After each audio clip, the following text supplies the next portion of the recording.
Okay, so welcome to the Piedmont Regional Goat and Sheep Conference webinar series. This is your first time joining us. We're so glad that you're here. This is our third webinar. This one will be on hoof health. I will be presenting. So I'm Lauren Langley, the Livestock Agent, Alamance County. A little bit about us. We are a team of livestock extension agents out of kind of the north central Piedmont area, North Carolina. So here's a list of all the extension agents that work on the Piedmont regional events. So we also do a beef conference every year, and this is typically an in-person goat and sheep conference that we move to a webinar series to still be able to deliver the information to you. We do have a few extension agents on tonight that are helping kind of co-host and manage the chat window and that sort of thing while I'm presenting. So we have Abby Whitaker with us. She is the livestock agent in Rockingham County. We have Adam Lawing. He is livestock in Randolph. We have April Bowman. She is livestock in 4-H in Forsyth County. And I'm going to turn it over to April. She's going to introduce our special guest for us. We have John Brassfield on with us. So I'm going to turn it over to her and let her introduce him. Thanks, Lauren. So John Brassfield was actually my county extension director that hired me to work for extension. Prior to that, he graduated from Virginia Tech with a Bachelor of Science degree in Animal Science and from NC State University with a Master's degree in Animal Science and Nutrition. He has 3 daughters that all grew up in 4-H and showed sheep until they aged out. And so far, he's had 3 grandsons, so they switched from all girls to all boys. He has been married to his wife, Lori, for 40 years now, and John is retired from Cooperative Extension, as I mentioned, where he was both the livestock agent and the county extension director in Stokes County. The last few years of his career, he was an agricultural education teacher where he taught animal science, equine science, and horticulture. John has been raising sheep since 1987. He runs 100 head on 10¼ acres, process that guys, where he practices intensive grazing management. So I'll turn it over to you, John, or Lauren, not sure who's going next. John, you're welcome to come on and say hello to the group.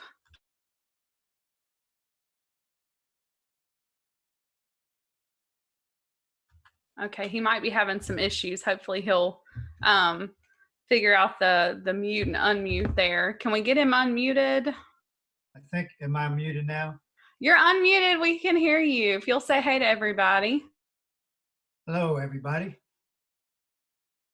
So I asked to bring John on as my reinforcement. I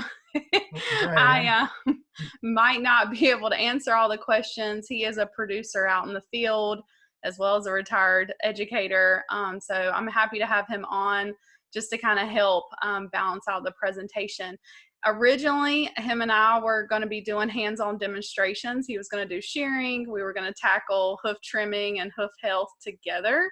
So John will definitely bring you, back probably next year and do those hands-on sessions that we weren't able to do. So. All right, good. So I'm going to mute you, John. We'll do a Q&A at the end, and if you'll just help watch the chat window, maybe answer questions along the way as you can.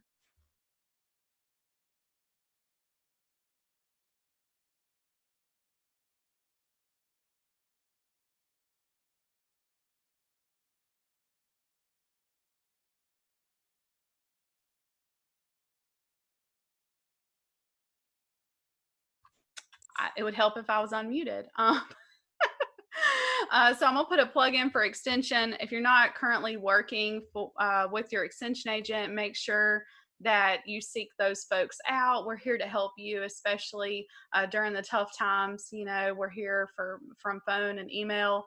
So reach out to us, get to know your livestock extension agent. Okay, so I am going to switch my presentations here.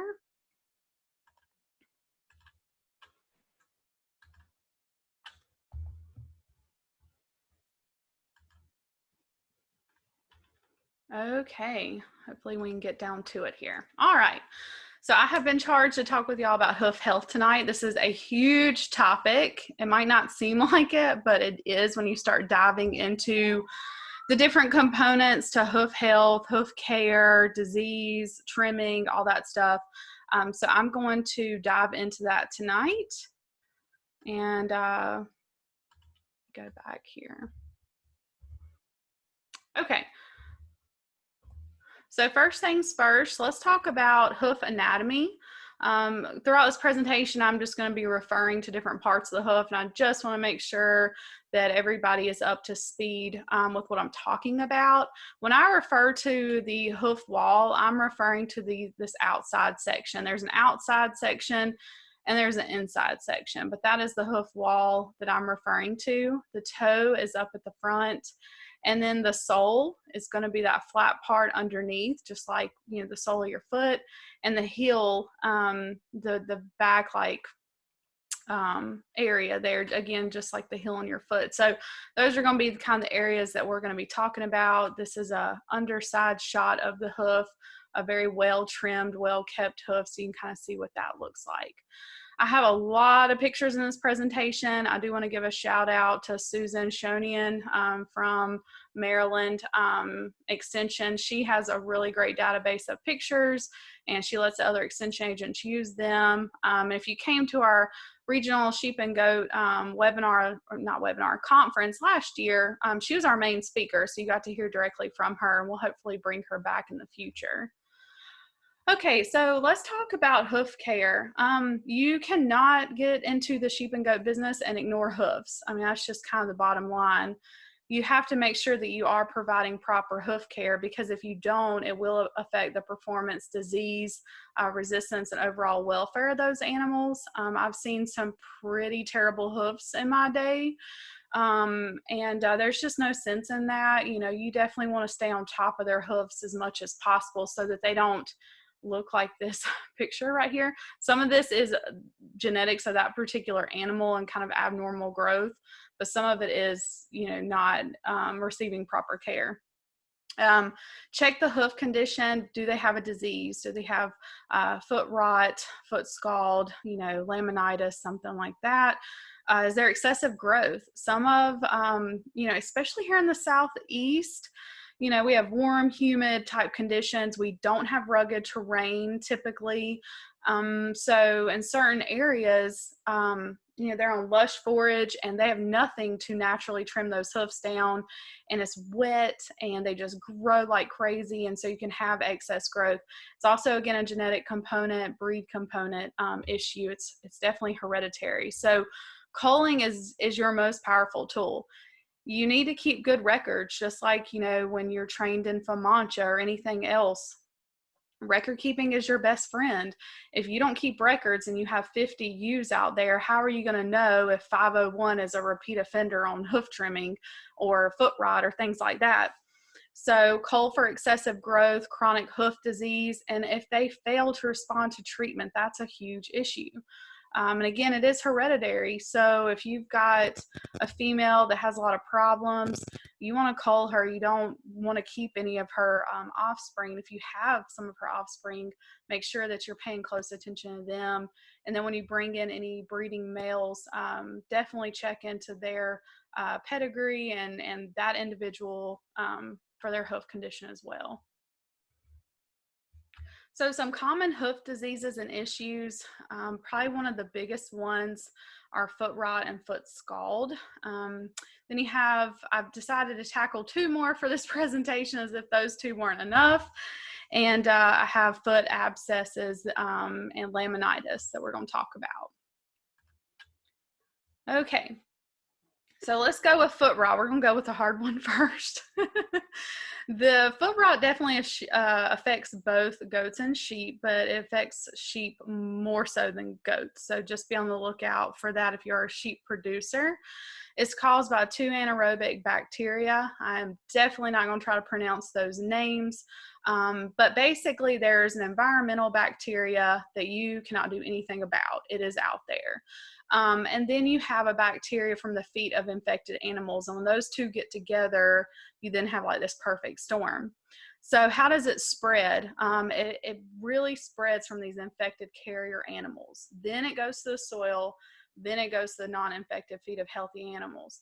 So the number one way that is transmitted is from you bringing it onto your farm from another farm. So buying animals that have it or have a history of it, or a farm that has a history of it. So that's why it's just really critical when looking at animals that, you ask questions and you observe what's going on. You look at hoofs when you're looking at animals and things like that. This is a picture. This is a pretty bad case. I actually saw a photo that had maggots in the hoof, and I spared y'all that photo. It was pretty terrible, but it can get really extreme if they have a bad case of foot rot. So this is definitely an animal welfare issue if you have maggots growing in their, in their hoofs. So you want to make sure that you are observing these animals every chance that you get when you're doing routine management. So foot rot symptoms. So some of the classic things that you would think of, limping, holding legs above the ground, the reluctance to walk, grazing on the knees. You might think that, oh, they're just trying to get closer to the grass, or lazy or whatever, but that can definitely be a sign. And then the sole and the sidewall, the hoof appears ragged and rotten with a foul odor. So that's a big one, with some of these hoof diseases, that you smell it. What does it smell like? I haven't had goats in quite some time, but all this it just comes right back up for me whenever I think about the smell. And then I have horses currently, and it's some of the same thing. It's that smell, and you're cleaning out the hoofs, you're looking for color, and you're looking for all these things. So be on the lookout. Here's a picture of some more foot rot. This is an example of a pretty severe case. You can see the decaying tissue and the heel, at the heel, and the separation of the hoof wall. So here's the decaying tissue right here.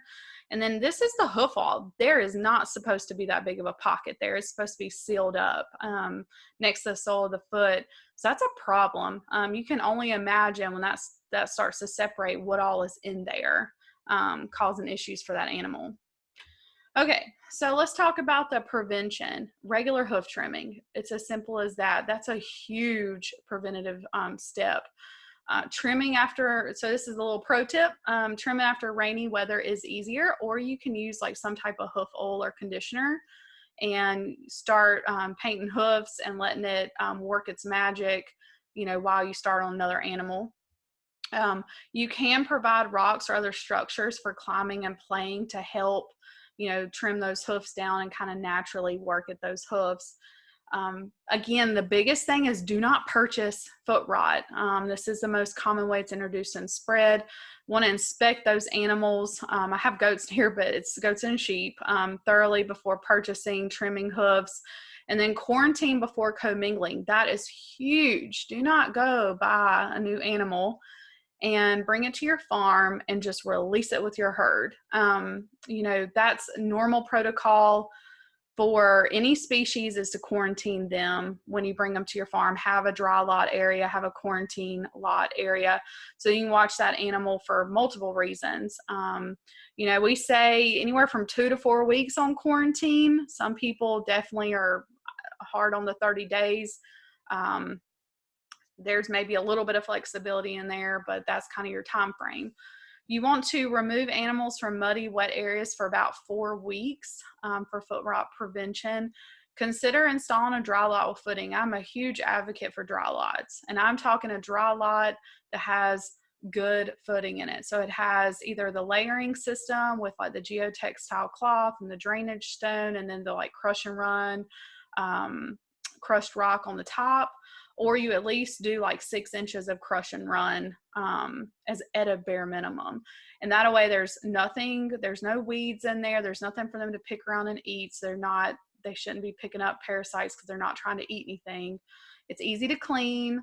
It drains well. So you want to make sure that your dry lot has, I think it's like a 1 to 2% like slope to it. You want to make sure it's graded properly so it drains properly and it doesn't become a mess. If this is done correctly, these things are absolutely amazing for managing quarantines, managing animals that have challenges, managing this whole foot rot thing, managing animals on pasture. If your pasture's not growing, you need to dry lot them, feed them hay. So consider that if you don't have one. I think it's an excellent management tool. For those of you that take your animals off the farm for show and fairs and things like that, quarantine them for 2 weeks when they return back to your farm, because that's, again, another way stuff spreads really easy. You would think that most people aren't going to take animals that have issues out off their farm, but it happens. And sometimes it might be that they don't even know, but you got to be careful when you are showing and bringing animals back.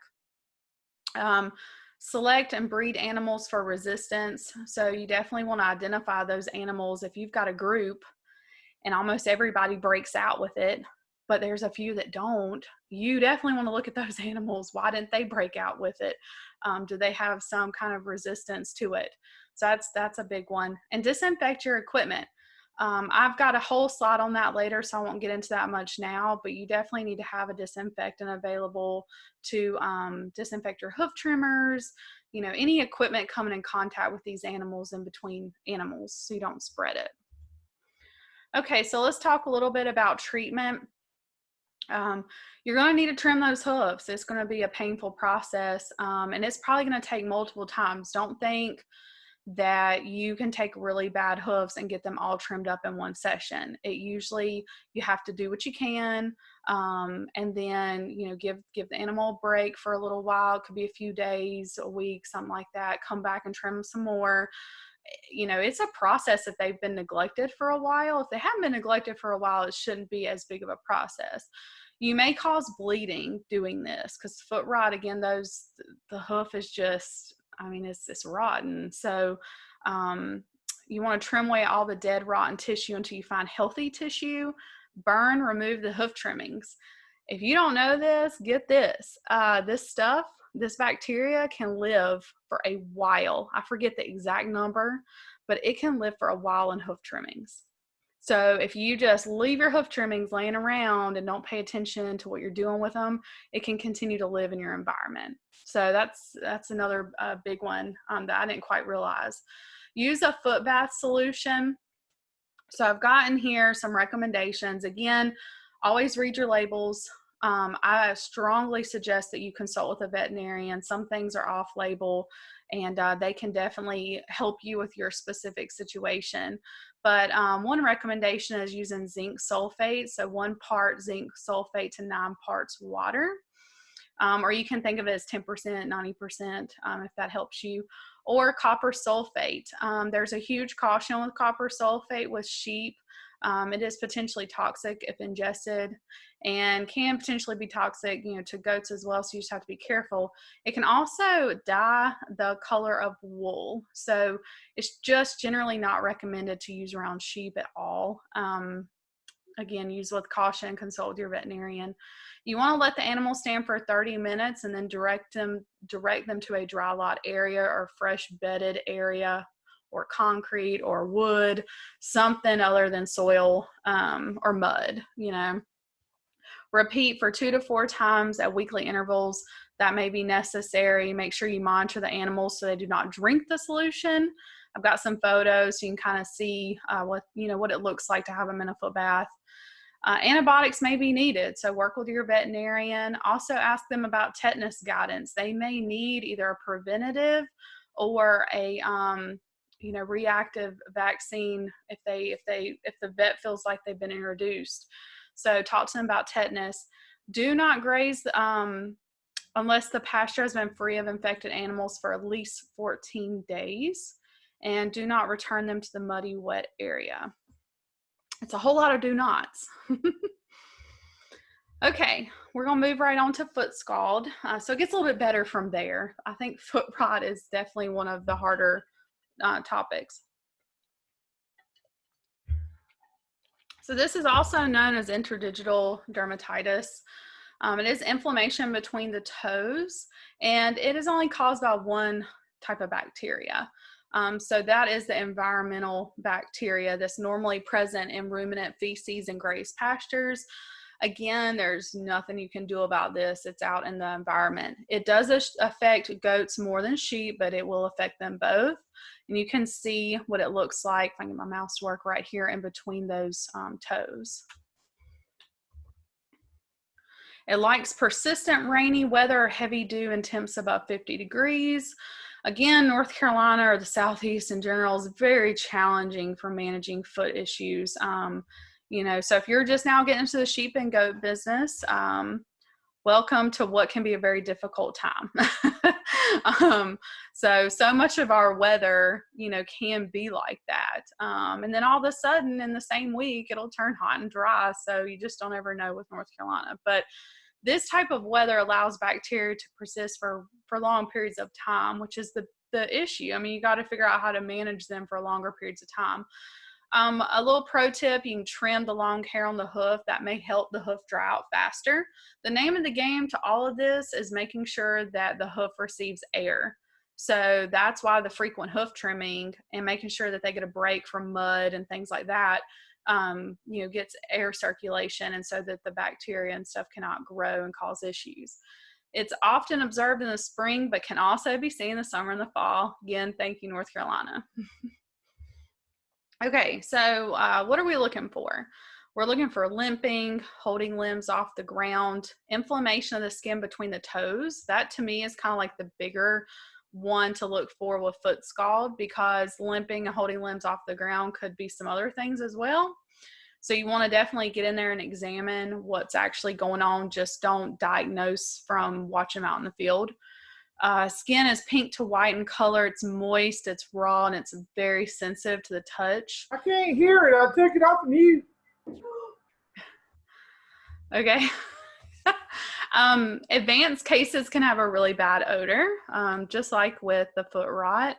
And here's the kicker. If you see foot scald starting to happen, it can often be followed by foot rot if you do not get a handle on it. It's not contagious. So again, it's only one of the bacteria, not both. Foot rot is the one that's really, really, really contagious, but foot scald can easily turn into foot rot. But you can see between the toes, that's what this picture is right here. Okay, so for treatment on these individual cases, you can treat topically using copper or zinc sulfate solutions by squirting between the affected toes. Again, you have to be super careful. You know, goats and sheep can lick between their toes. So, you know, just be wary of those kind of things if you're using these products.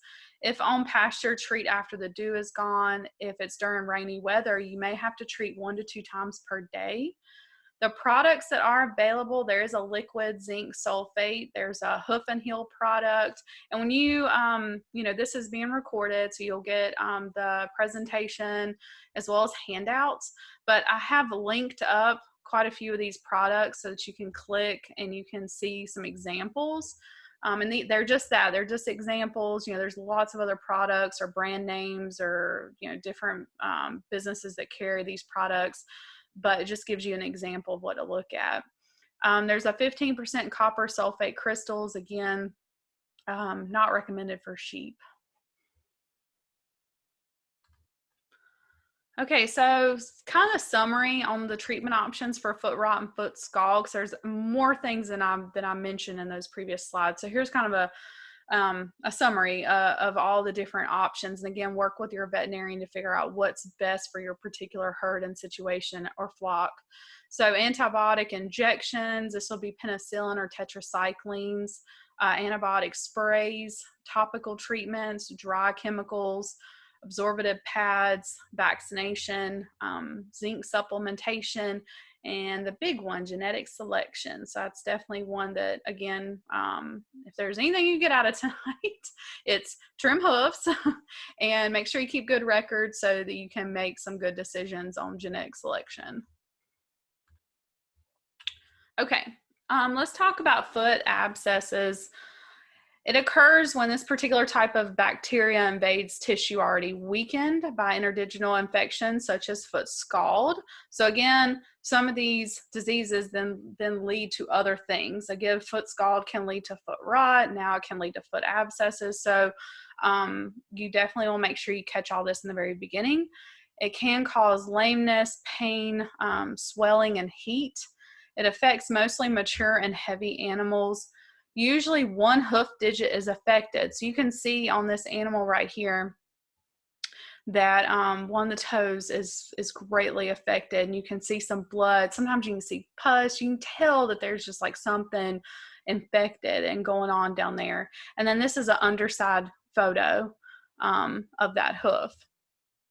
Treatment with antibiotics and or anti-inflammatories is usually what's recommended, and you'll have to consult with your veterinarian for those type of products. And also just a recommendation on how to use them, how often, and again, a lot of things are off-label. So, okay, let's see here. All right, so I just had that one. Okay, so let's switch to laminitis.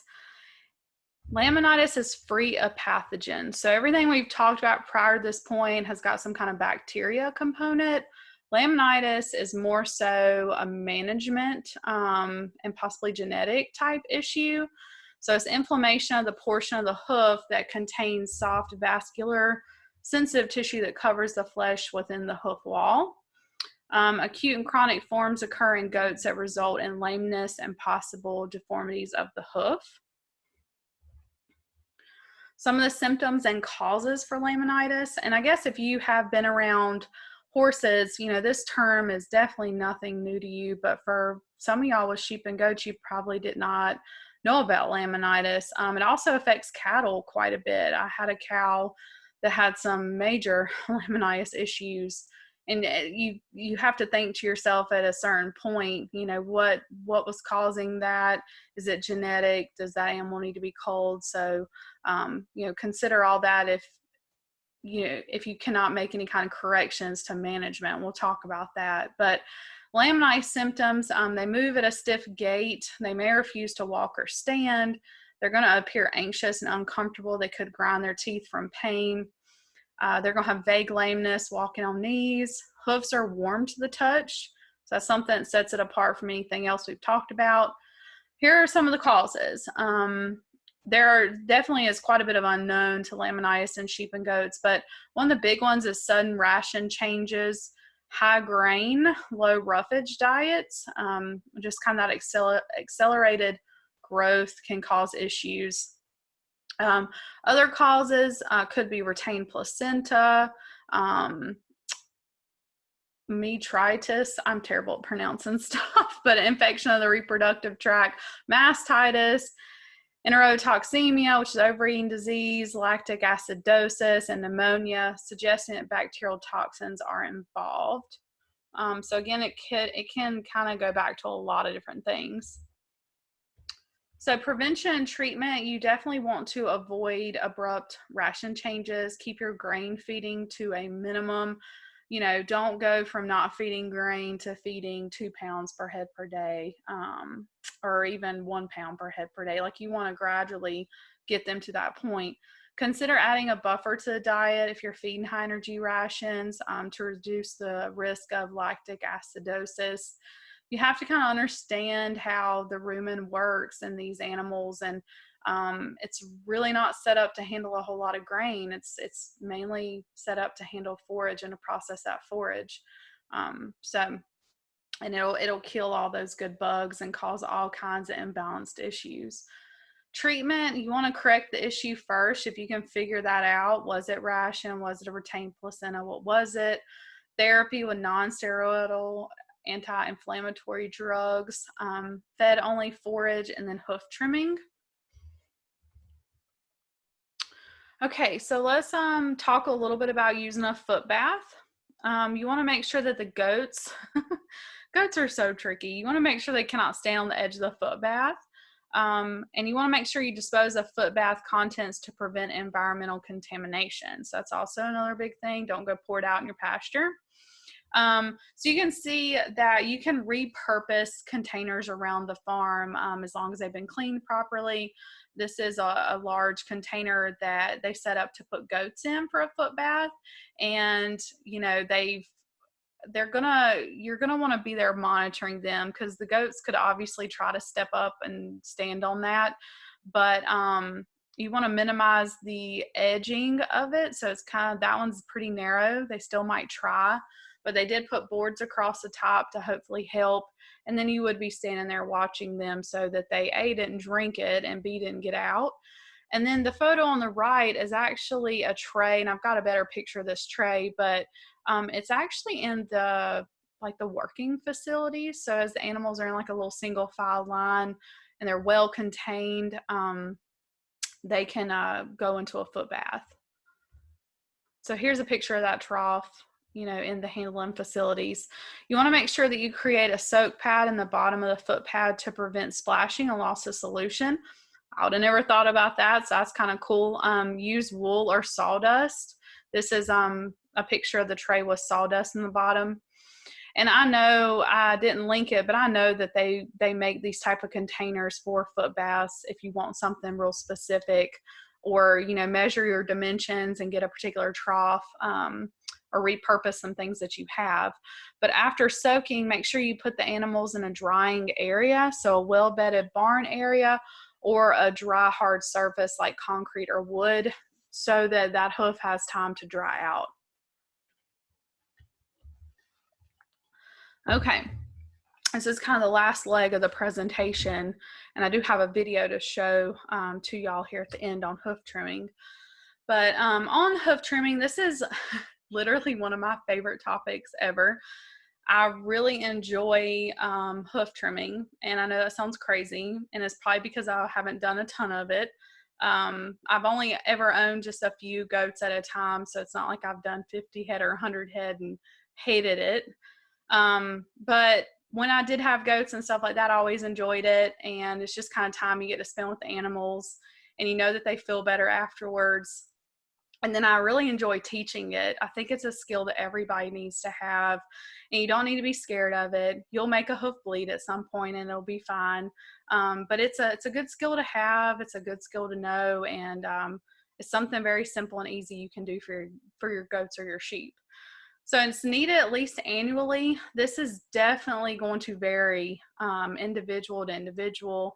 Certain breeds, certain environments, things like that. Some animals, some individuals may need it multiple times a year. So when people ask me, it's just you know, it's not a concrete answer, but you at least need to be doing it once a year.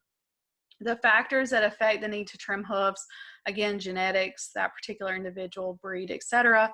The environment, how much soil moisture do you have, what kind of diet are they on, housing, etc.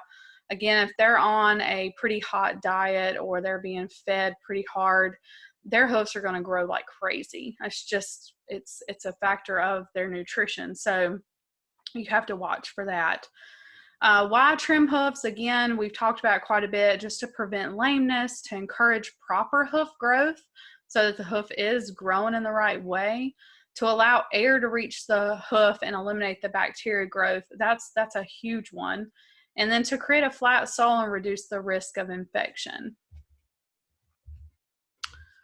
Okay, so consider hoof trimming along with all your other management tasks or as needed. So anytime you're getting animals up, you know, be ready. If you need to trim somebody, you know, be checking them as they're coming through. If you don't have good handling facilities or ways to handle animals, you definitely need to look into that. I do have a couple of slides on that here in a moment.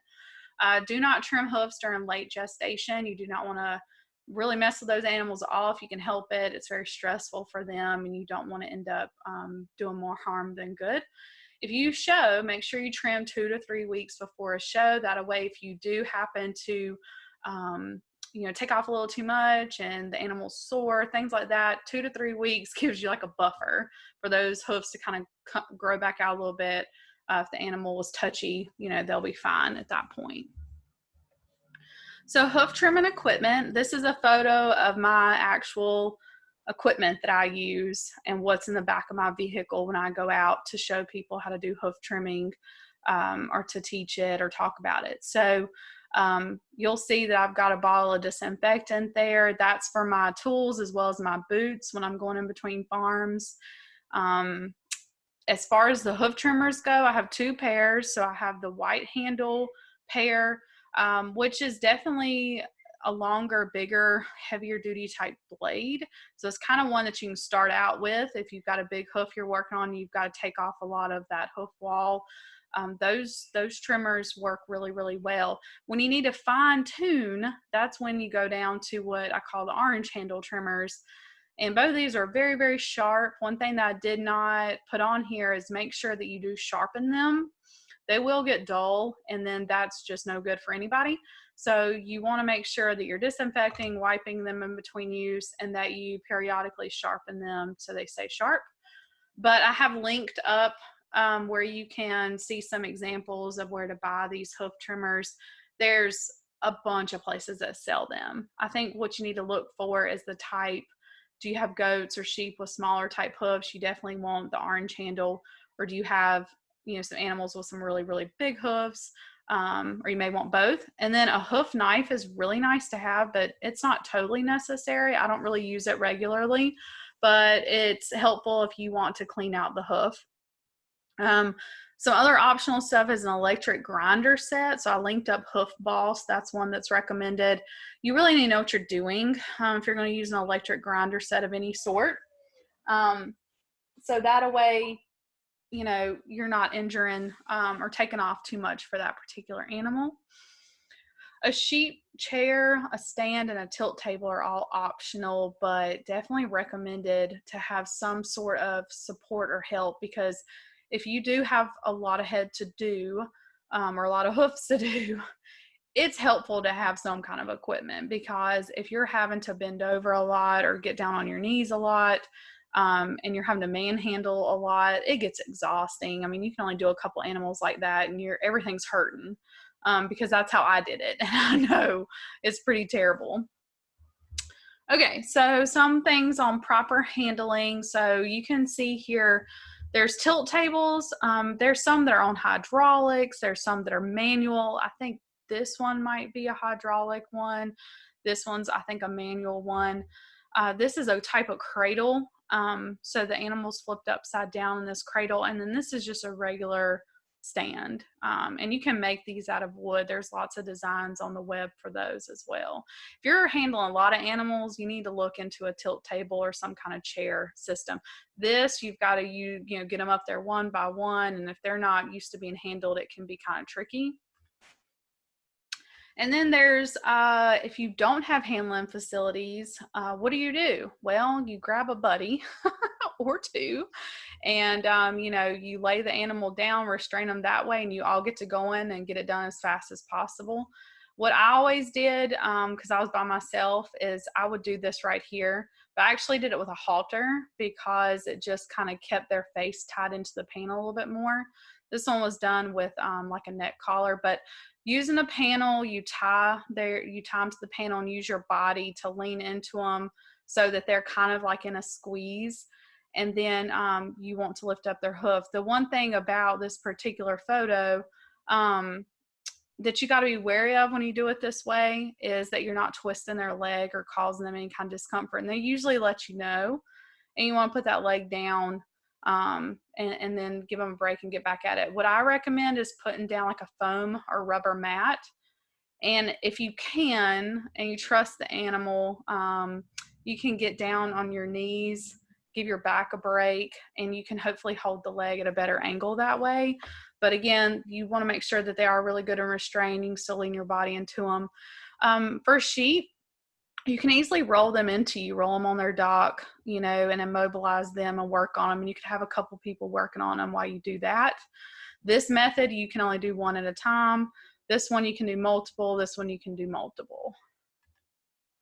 Okay, so some of the basics, you want to clean the hoof first. So if you have a hoof knife or a brush, I use the trimmers. Sometimes you just gotta be careful because they're sharp, but you want to clean it out. A dirty hoof will dull your hoof trimmers. Some people will spray them to kind of help get them clean as well. So there's some different ways to do that.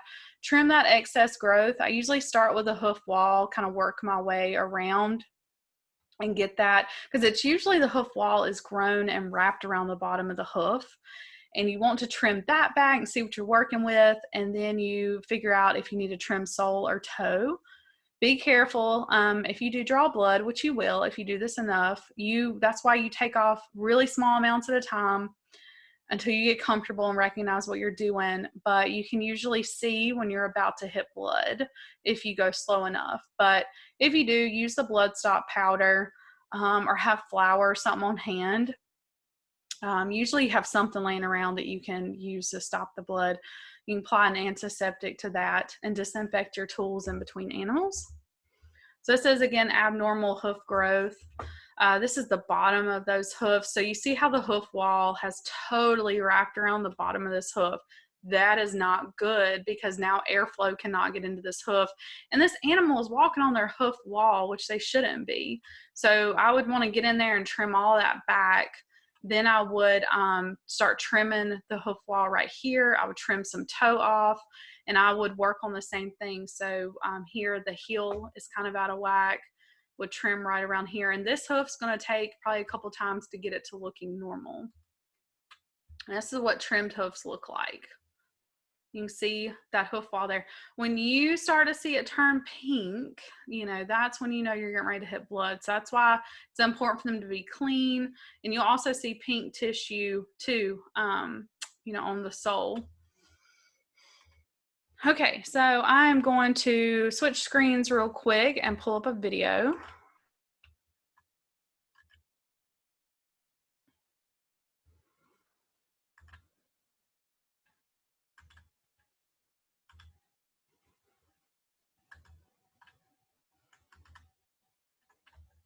There's not going to be any sound with this. I'm going to talk through it. So I will say that I borrowed this from Sarah Beth Ruth. She is now with NC State Veterinary Medicine.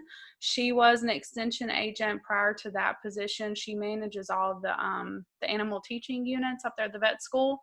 And I asked her if I could borrow this because in quarantine, with not having goats or sheep of my own, I couldn't just easily go video this myself, which was the plan originally, which be on the lookout. As soon as I can, I will be making a instructional video on hoof trimming, and I will send it out to everybody since I have your email.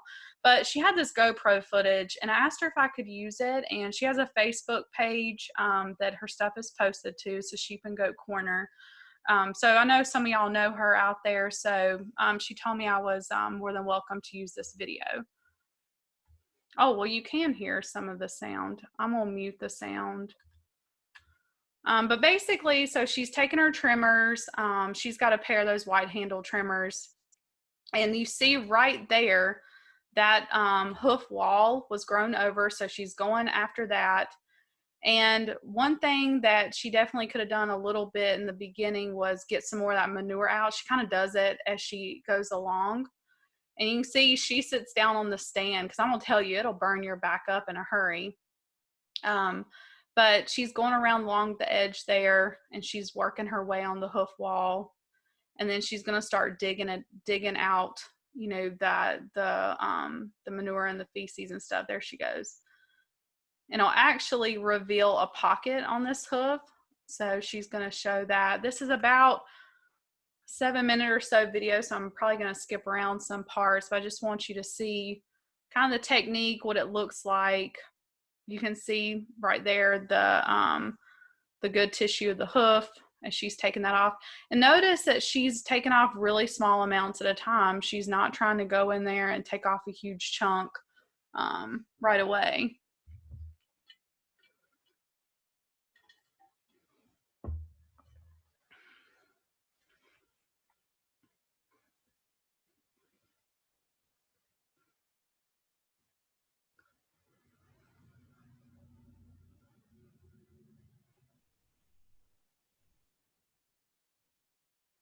So I will say one word of caution.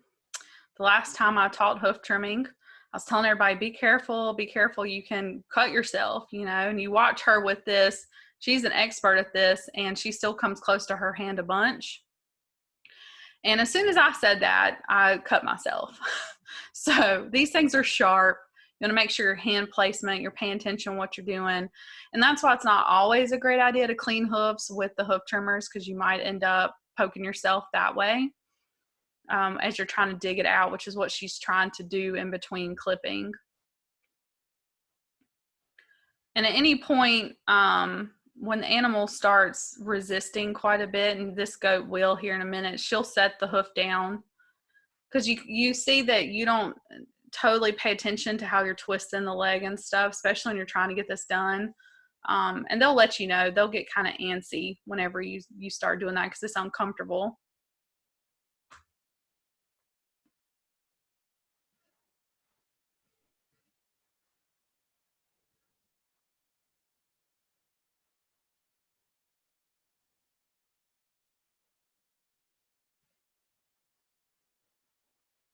So you can see it's starting to be revealed now that there's a pocket there that's collecting stuff that you can see. It's not good. So she's going to trim all that back and expose it so that it's not trapping any bacteria. We'll fast forward here a little bit.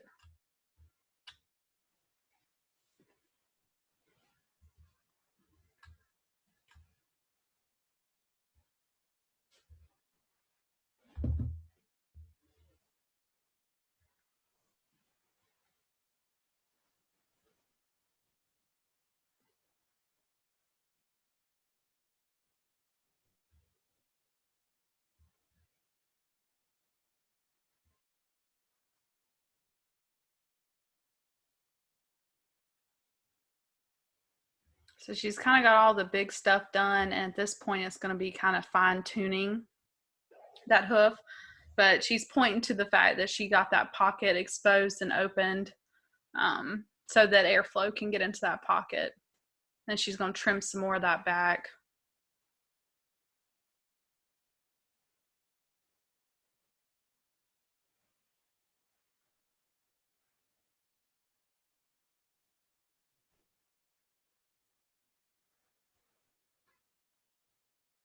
And one thing that I didn't mention, you really want this hoof level with the hairline.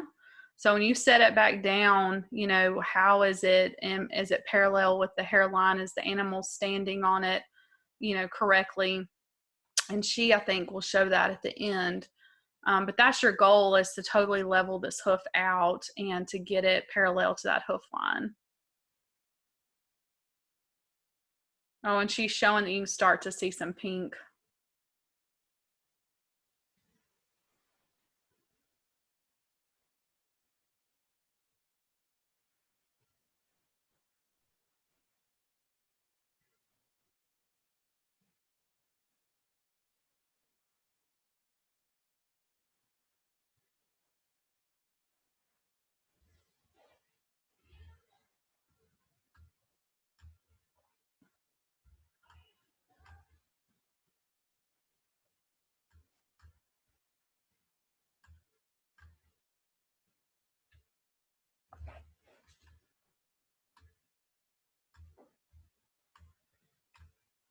Okay, so here you can see what I'm talking about. Here's the hairline, and then here's the bottom of the hoof, and you really want it to run at the same angle.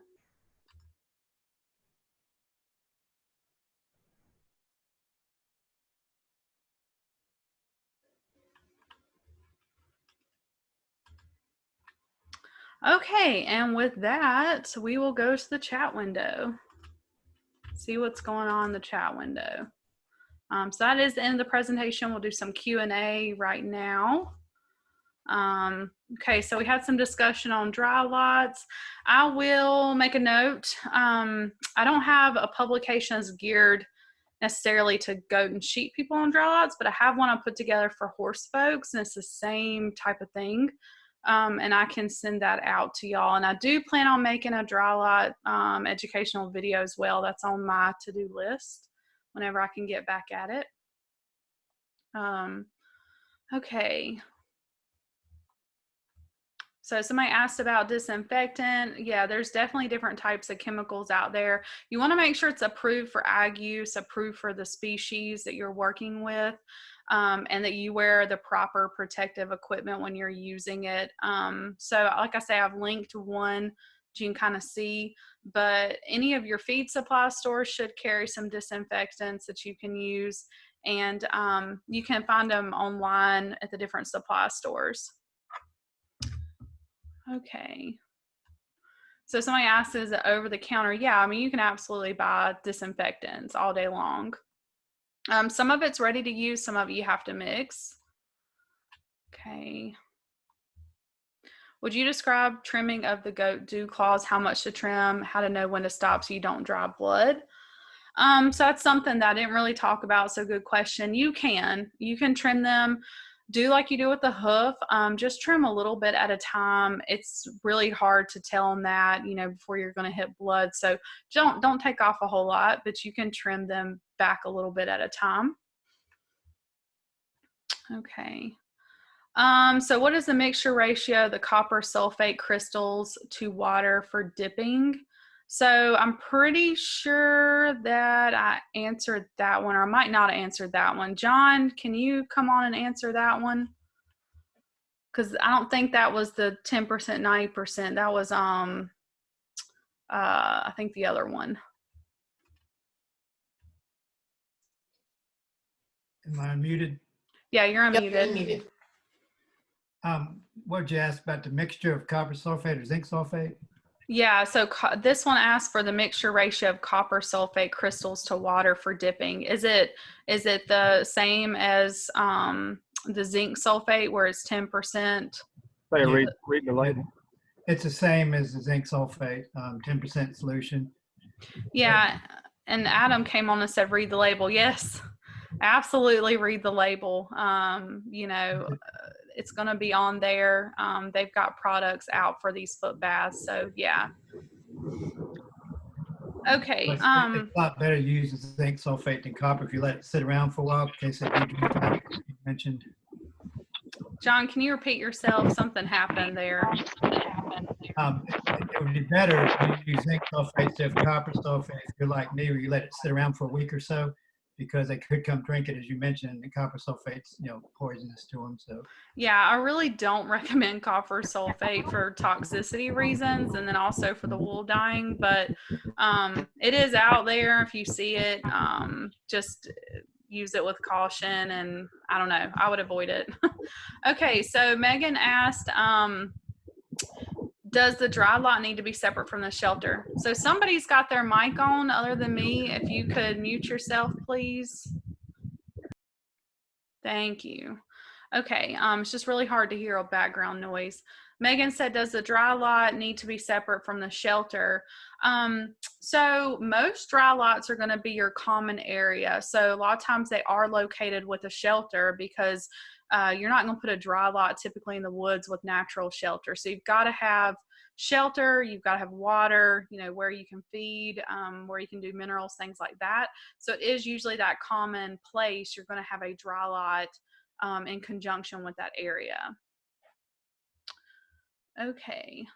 Tom said, can you talk about how to get difficult goats to come to you or so you can catch them to do hoof trimming? This is where having either a herding animal or, you know, some type of kind of lane system or a smaller pen that you can herd them into and then funnel them down a facility like some, you know, some narrow alleyways or things like that.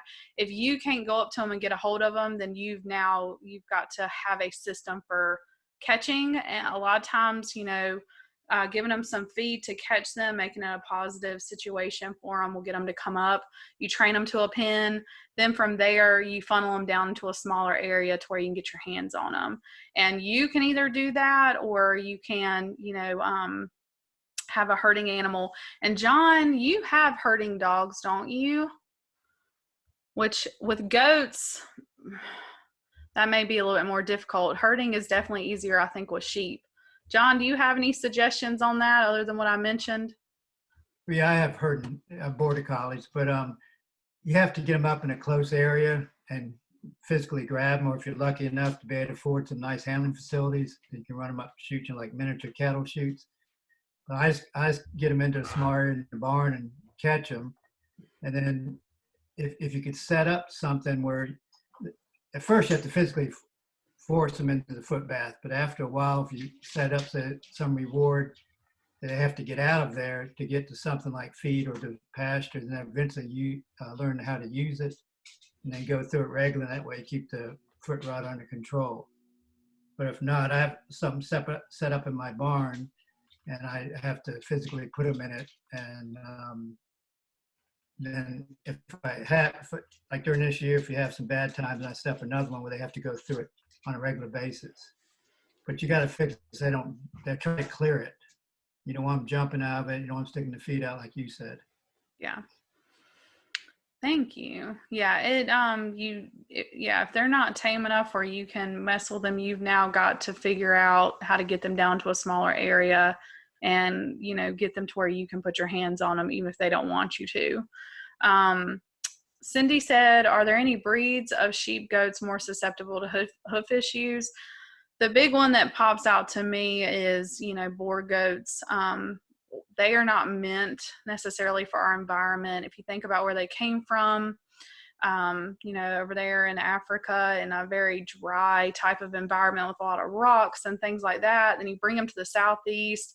Now all of a sudden they're really susceptible to worms. They're having hoof issues. I mean, that's just, I don't mean to pick on them, but that is definitely one breed that we see a lot of issues with. So again, try to find those animals that have better hoofs and that handle our environment better, and don't continue to keep the animals around that don't handle our environment. John, do you want to jump in on sheep breeds? Because I don't even want to try that one as an example. Well, I guess I can be non-prejudiced because I have a few of them, but usually the white-faced sheep feet seem to grow quicker, especially if they're on grain, and so they require trimming a little bit more, and they seem to be more susceptible. And then it is genetics, whether it be black face, white face, or whatever. If you got one prone to it, a lot of times you can trace it back, especially with the founder you were talking about earlier. Because I had a ram one time that every offspring had to trim them. So it can be genetics. And I think, like I said, the white face breed tends to be more. Now the more, what do you call them? The, lack of a better word, the native or wild, what do you call those? The breeds that's more back to nature type, like the Gotherns, the Catans, maybe the heritage type. They're a little bit more hardy, and their hooves tend to put up with more issues, and plus a lot smaller. But they seem to require less trouble as far as trimming. Yeah, I mean, I would say that you got to think about how the breed has evolved and what has the genetic selection pressure been on. Has it been on growth, or has it been on how it handles the environment? What's the pressure been put on? And so you do get into a lot of issues, especially when you're looking at show animals, that they're definitely selecting for other things than hoof qualities.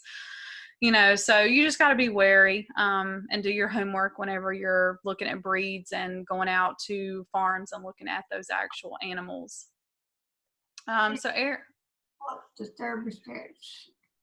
Okay, if everybody can stay muted, please. So Eric said, do you recommend using machines for trimming because sometimes it's complicated? I'm assuming you mean some type of electrical grinder, which I did mention in there. You can do that. That will speed up the process, but I think you need to be skilled at that. Most people are going to use, a handheld trimmer, a manual trimmer that you're using so that you don't have any issues. But if you're trimming a lot and you become skilled at it, the electric one can definitely save you some time, and you don't have to put as much effort into that. And if those hoofs are harder to trim, that can definitely be beneficial.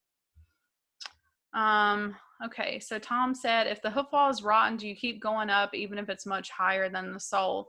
So like you saw in the video, there was like a pocket, and that's what you'll find. You'll find there's going to be a pocket. What you will do is you're not necessarily taking the whole hoof up or digging into the sole. You're going to kind of trim off, just like she did, trim off that, that rotten hoof wall area and allow that pocket to breathe. You got to be really slow and really, really careful when you're doing that. And it's going to be up the side. I don't know how else to explain that. John, do you have anything to add on that?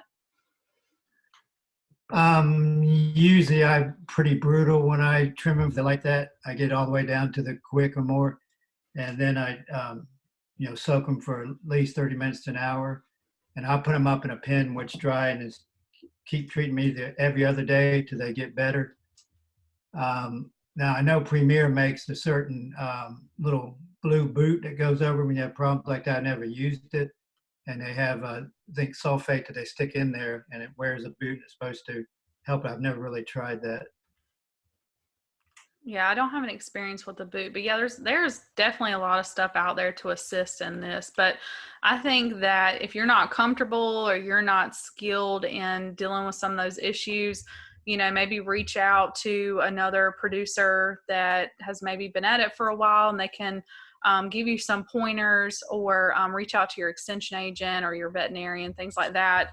If you need some guidance and some help to make sure that you don't damage the hoof any worse than it is. So had somebody ask, can you let John describe how he keeps 100 head of sheep in 10 acres? Can you do that in a couple minutes, John? I got a whole hour presentation. Yeah, maybe that'll be a whole nother presentation for in the future. I'll be glad to sometime. I've done it a few times. Real quickly, I move them every 2 or 3 days. I strip off anywhere from, depending on the season, a half acre to a quarter acre to, if I stockpiling in the fall, be 33 feet. A wide 33 feet, it just works for me. And depending on the quantity of forage you have. Then it depends. Like right now, the pastures only require 14 to 21 days rest. In the summer and fall, it requires 60 or 90 days rest. So it just requires a lot of moving them. Like lately, if your box is not working, like mine wasn't this morning, then the sheep will get antsy. If you try to do it one extra day like I did today, then they break through it, and then you get frustrated, and then you have all that polywire everywhere. But I'm still learning. I've been doing it since raising sheep since 1987. I started intensive grazing in 1990, and so I was up to 200 head for a year or so, and it got to be too much because I was working full time, and I do it all by myself. So I cut back to 100 head. But that's it in a nutshell. I mean, I'd be glad to sometime to do a formal presentation, but if you got a specific question, I can try to answer it.